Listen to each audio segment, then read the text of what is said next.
மாண்புமிகு பேரவைத் தலைவர் அவர்களே, மொழி எப்பவும் தொடர்புக்கான ஒன்று தான், இல்லைன்னு யாரும் மறுக்கவே முடியாது. உலகத்தில் இருக்க எல்லா மொழிக்கும் இது பொருந்தும், அதையும் யாரும் மறுக்க முடியாது. ஆனால் நம்ம தமிழ் வெறும் மொழி மட்டுமல்ல, பேசினா வர்ற ஓசை மட்டுமல்ல, திரும்பவும் சொல்கிறேன், தமிழ் ஒரு மொழி மட்டுமில்லை, அது நம்ம உயிர், அது நம்ம உணர்வு.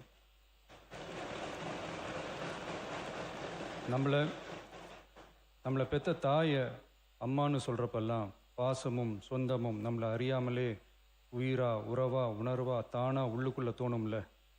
அதே மாதிரி ஏன் இன்னும் ஒரு படி மேலே போயே சொல்லலாம், தமிழ்னு சொன்னாலே எப்படி இருக்கும், என்ன ஆகும்னு சொல்லவா வேணும். தாய் எப்படி ஒரு மிகப்பெரிய புனிதமோ அப்படிதாங்க தாய்மொழியும். அதுலேயும் நம்ம தாய்மொழி தமிழ்மொழி இப்படி சொல்கிறதே போதும், எல்லாருக்கும் நம்ம தாய்மொழி உணர்வை பற்றி புரியும்னு நினைக்கிறோம். நம்ம தாயே நமக்கு மிகப்பெரிய புனிதம்னா நம்ம எல்லாருக்குமான தமிழ் தாய் பற்றி சொல்லவா வேணும். தாயை போற்றுகிற வாழ்த்துகிற தமிழ்நாட்டு மண் தமிழ்தாய் வாழ்த்து எப்படி விட்டுரும்? விடாது, விடவும் மாட்டோம். மாண்புமிகு பேரவைத் தலைவர் அவர்களே, நம்ம தமிழ்தாய் வாழ்த்த 1891 எழுதின மனோன்மணியம் சுந்தரனார் நம்ம தமிழ் மொழியவே தமிழ் தாய்னு சொல்லி உயர்வா பாடினாரு. இந்திய துணை கண்டத்தை, இந்திய ஒன்றியத்தை அழகிய முகமா சொன்ன மனோன்மணியம் சுந்தரனார் அந்த முகத்தோட நெத்தியில வைக்கிற பொட்டு தான், திலகம் தான் தமிழ் நாடுன்னு சொன்னாரு. இந்தியாவோட நெற்றியில இருக்கிற பொட்டு மாதிரி ஒரு வெற்றி பொட்டு தான் நம்ம தமிழ்நாடு. அந்த பொட்டோட நறுமணம் உலகம் பூரா பரவுற மாதிரி தமிழோட புகழும் உலகம் பூரா பரவணும்னு சொன்னார். உண்மைதானே அது? இன்னைக்கு தமிழ் பேசுகிற மக்கள் இல்லாத நாடுகளே ரொம்ப குறைவு தானே. தமிழும் தமிழனும் இல்லாத நாடு எது? திரும்பவும் சொல்லலாம், தமிழ் ஒரு மொழி மட்டுமல்ல, அது ஒரு பண்பாடு, அது ஒரு நாகரிகம், அது ஒரு சிந்தனை, அது ஒரு அன்பு. தமிழ்னா விருந்தோம்பல், சுருக்கமாக சொன்னால் தமிழ்னா கெத்து, தமிழ்னா பவர். அந்த தமிழோட புகழ சொல்கிற தமிழ்தாய் வாழ்த்தில் அனைத்து உலகமும் இன்பமுறன்னு சொல்லி உலகத்தையே நம்ம தமிழ் உயர்த்தி பிடிக்குதே தவிர எந்த மொழியையும் எந்த மதத்தையும் எந்த இனத்தையும் ஏன் எந்த ஒரு தனி மனுஷனை கூட தாழ்த்தி பேசலை, யாரையும் கொஞ்சம் கூட காயப்படுத்தலை. மாண்புமிகு பேரவைத் தலைவர் அவர்களே, நம்ம ஒவ்வொருத்தருக்கும் தனித்தனியாக ஒரு பேர் இருக்கும். ஒரு கூட்டத்தில் நம்ம பேரை சொல்லி யாரும் கூப்பிட்டா நாம் ஒருத்தர் மட்டும்தான் திரும்பி பார்ப்போம். ஆனால் தமிழ்னு சொன்னால் ஒட்டு மொத்தமாக நாம் எல்லாருமே திரும்பி பார்ப்போம்ல. அப்படி நம்ம எல்லாருக்கும் இருக்கிற பொது பேரு தானே அது. நமக்கு தமிழ்னு அடையாளத்தை கொடுத்ததே தமிழ் தானே.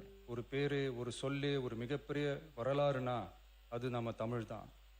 அந்த தமிழை உயர்த்தி பிடிக்கிற தமிழை பின்னாடி தள்ளினா தமிழ்நாடு எப்படி பொறுத்திருக்கும்? ஒரு கட்சிக்கு பிரச்சனைனா சம்பந்தப்பட்ட அந்த கட்சி மட்டும்தான் போராடும். ஆனால் தமிழ்னு சொன்னால் ஒட்டுமொத்த தமிழ்நாடும் ஒன்றா வந்து நிற்கும். அதனால தான் சொல்கிறோம், தமிழ்னா உயிர், தமிழ்னா உணர்வு. உலகத்தில் தோன்றிய பல மொழிகள் காலப்போக்கில் மறைஞ்சு போய் இருக்குன்னு சொல்லுவாங்க. ஆனால் நம்ம தமிழ் காலகாலமாக நிலைச்சி நீடிச்சு நிற்கிற ஒன்று. தமிழில் என்ன இல்லைங்க, இலக்கணம் இலக்கியம்னு பல ஆயிரம் வருஷமாக இருக்கிறது நம்ம தாய்மொழிக்கு தானே. தொல்காப்பியம், சங்க இலக்கியம், ஏன் உலகம் முழுக்க தெரிஞ்ச திருக்குறள் ஒன்று போதாதா தமிழோட பெருமையை சொல்கிறதுக்கு? இவ்வளவு பெருமை கொண்ட தமிழ் மொழியோட ஒரு அடையாளம் தான் நம்ம தமிழ்தாய் வாழ்த்து. ஒட்டுமொத்த இந்தியாவோட பன்முகத்தன்மையை உயர்த்தி பேசுகிற தமிழ்தாய் வாழ்த்து நம்ம ஊரில், நம்ம தமிழ்நாட்டில் முதல் இடத்துல தான் இருக்கணும். நம்ம இந்திய அரசியல் சாசனமே ஒவ்வொரு மாநிலத்தோட மொழிக்கும் பண்பாட்டுக்கும் பாரம்பரியத்துக்கும் பாதுகாப்பு உரிமையை கொடுத்துருக்கு தானே. அந்த உரிமையின் அடிப்படையில் தமிழ்தாய் வாழ்த்துக்கு முதலிடம் கொடுத்து தானே ஆகணும். அதானே மாநில உரிமை. அப்படிப்பட்ட தமிழ்தாய் வாழ்த்து தான் 1970 நவம்பர் 23 முதல் அரசு விழாக்களில் முதல்ல பாடணும்னு சொல்லி ஒரு அரசாணையை போட்டு அந்த செயல்பாட்டுக்கு வந்துச்சு. அதுக்கப்புறம் 2021 டிசம்பர் 17 முதல் மாநில பாடலா அங்கீகாரம் வழங்கப்பட்டுச்சு. அனைத்து கல்வி நிறுவனங்கள், பல்கலைக்கழகங்கள், அரசு அலுவலகங்கள், பொதுத்துறை நிறுவனங்கள் உள்ளிட்ட பொது அமைப்புகளோட நிகழ்ச்சிகளில் தமிழ்தாய் வாழ்த்து கட்டாயம் பாடப்படணும்னு அரசாணையும் இருக்கு. 2026 ஜனவரி மாதம் 28 ஒன்றிய அரசோட கடிதத்தில் அரசு விழாக்களில் பின்பற்ற வேண்டிய சில நடைமுறைகள் வெளியிடப்பட்டது. அந்த ஆணையில் மாநில பாடல் பற்றி எந்த வழிமுறையும் இல்லாமல் இருந்துச்சு. நம் அரசு பொறுப்பேற்றதும் கடந்த மே மாதம் 27 மாண்புமிகு பிரதமர் அவர்களுக்கு மாநில பாடல்களுக்கு உரிய அங்கீகாரம் வேண்டும்னும், ஒன்றிய அரசு வெளியிட்ட ஆணைக்கு திருத்தம் வெளியிடணும்னும், மாநில விழாக்களில் தமிழ்தாய் வாழ்த்த முதல்ல பாடுறதுக்கான உரிய வழிமுறைகளை வகுக்க வேண்டும்னு சொல்லி கடிதம் எழுதியிருந்தோம். அதை தொடர்ந்து போன ஜூலை மாதம் 9 கடிதத்தில் மாநில பாடல் பாடப்படுவது பற்றி இருந்துச்சு. ஆனால் நம்ம தமிழ்நாட்டில் 1970களில் இருந்து தமிழ்தாய் வாழ்த்து எல்லா அரசு நிகழ்ச்சிகள்லையும் கல்வி நிறுவனங்கள்லையும் தமிழ்தாய் வாழ்த்து முதல்ல பாடுறது ஒரு மரபாவே இருக்கு. அதுக்கான அரசாணையும் இருக்கு. மாண்புமிகு பேரவைத் தலைவர் அவர்களே, தமிழ் நமது உயிர் மூச்சு, தமிழ் மொழி நமது அடையாளம், தமிழ் பண்பாடு நமது பெருமை. அதனால தமிழ்தாய் வாழ்த்தின் மரியாதையை பாதுகாப்பதில் தமிழக வெற்றி கழக அரசு ஒருபோதும் சமரசம் செய்யவே செய்யாது.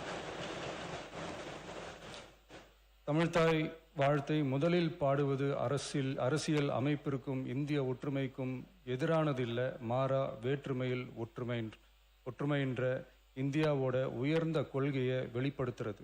மேலும் தமிழ்தாய் வாழ்த்தை முதல்ல பாடணும்னு சொல்றது அரசியல் சம்பந்தமான விவாதமா மாறணுங்கிற அவசியமே இல்லை. இது தமிழர்களின் பொது அடையாளம். நம்மை வேறுபடுத்துவதல்ல, ஒன்றிணைப்பது. மாண்புமிகு பேரவைத் தலைவர் அவர்களே, தமிழ்தாய் வாழ்த்தின் கண்ணியத்தையும் தமிழின் தொன்மையையும் தமிழர் பண்பாட்டின் பெருமையையும் பாதுகாக்கும் இந்த உயரிய பணியில் இந்த சட்டமன்ற பேரவையில் உள்ள அனைத்து உறுப்பினர்களும் கட்சி வேறுபாடுகளை மறந்து ஒன்றிணைந்து அனைத்து கல்வி நிறுவனங்கள், பல்கலைக்கழகங்கள், அரசு அலுவலகங்கள், பொதுத்துறை நிறுவனங்கள் உள்ளிட்ட பொது அமைப்புகளின் நிகழ்ச்சிகளிலும் தமிழ்தாய் வாழ்த்து கட்டாயமாக முதலில் பாடப்பட வேண்டும் என்று கொண்டுவரப்படும் இந்த தீர்மானத்திற்கு அனைவரும் ஆதரவு வழங்க வேண்டும் என கேட்டுக்கொள்கிறேன்.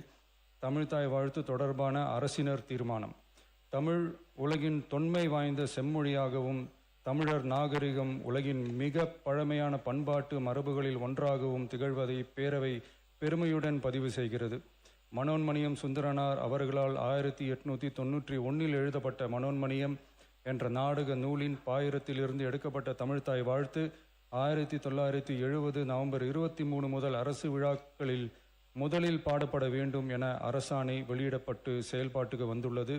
2021 டிசம்பர் 17 முதல் மாநில பாடலாக அதிகாரப்பூர்வ அங்கீகாரம் வழங்கப்பட்டு தமிழ்நாட்டில் அமைந்திருக்கும் அனைத்து கல்வி நிறுவனங்கள், பல்கலைக்கழகங்கள், அரசு அலுவலகங்கள், பொதுத்துறை நிறுவனங்கள் உள்ளிட்ட பொது அமைப்புகளின் நிகழ்ச்சிகளிலும் நிகழ்வு தொடங்குவதற்கு முன் தமிழ்தாய் வாழ்த்து கட்டாயம் பாடப்படும் என்று ஆணையிடப்பட்டுள்ளது. இந்நிலையில் ஒன்றிய அரசின் உள்துறை அமைச்சகத்தால் 2026 ஜூலை மாதம் 9 கடிதத்தில் மாநில பாடல் பாடப்படுவது குறித்து தெரிவிக்கப்பட்டுள்ளது. தமிழ்நாட்டில் 1970களில் இருந்து அனைத்து அரசு நிகழ்ச்சிகளிலும் கல்வி நிறுவனங்களிலும் தமிழ்தாய் வாழ்த்து பாடல் முதலில் பாடப்படுவது மரபுத்தன்மையாகவும் அரசாணைகளின் வாயிலாகவும் பின்பற்றப்பட்டு வருகிறது. ஆகவே தமிழ்தாய் வாழ்த்து தமிழ் மொழிக்கும் தமிழர் பண்பாட்டிற்கும் செலுத்தப்படும் மரியாதையின் வெளிப்பாடாகும் என்பதை இப்பேரவை வலியுறுத்துகிறது.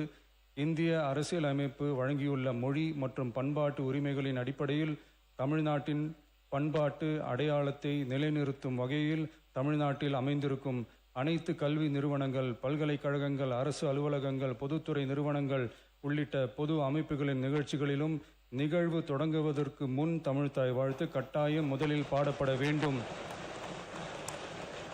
என தமிழ்நாடு சட்டமன்ற பேரவை ஏகமனதாக தீர்மானிக்கிறது என்ற தீர்மானத்தை நான் முன்மொழிகிறேன். அனைத்து கட்சிகளை சார்ந்த உறுப்பினர்களும் இந்த தீர்மானத்தை ஒருமனதாக நிறைவேற்றி தர வேண்டுகிறேன். நன்றி, வணக்கம்.